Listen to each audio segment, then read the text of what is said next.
usagers de la ligne 1 du métro n'en sont pas encore revenus ce matin en découvrant le spectacle à la station Louvre, une des plus belles, complètement défigurée, vous le voyez sur ces images, par les tags.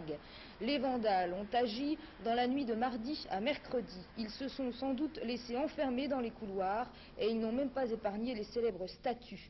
La RATP estime qu'il lui faudra plusieurs jours pour nettoyer et qu'il lui en coûtera près de 500 000 francs. La station Louvre avait été rénovée en 1967.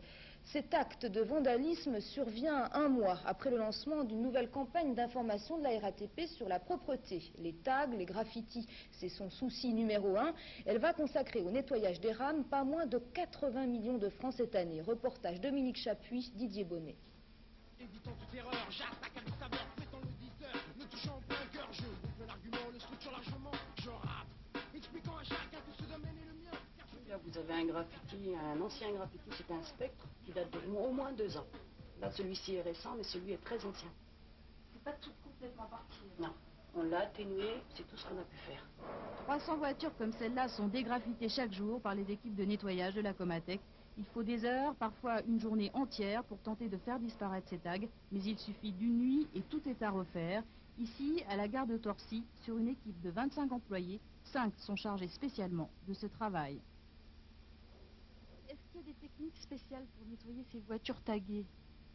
Le chiffon, le produit, il suffit de bien imbiber les chiffons, le graffiti, de bien laisser le produit agir surtout, très important, et ensuite de venir l'effacer. Problème chaîne, je reprends, adaptant l'élément, contrôlant, dominant la pose, elle brille. On a des petits messages, en début d'année on a eu bonne année la RATP, et les messages du style tous sur la ligne A, tous sur la ligne 1, enfin. 80 millions de francs, c'est le budget que va consacrer cette année la RATP pour lutter contre ces détériorations. On assiste en effet à une recrudescence des tags ces derniers mois, d'où l'idée de lancer une campagne de sensibilisation du public, car les moyens de lutte sont souvent inefficaces. La RATP va mettre en place beaucoup de mesures de prévention, de surveillance et de récupération des taggers.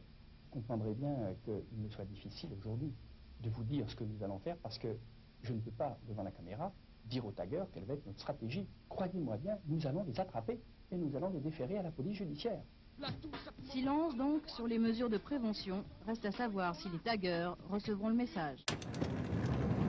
Il suffit de bien imbiber les chiffons, le graffiti, de bien laisser le produit agir surtout, très important, et ensuite de venir l'effacer.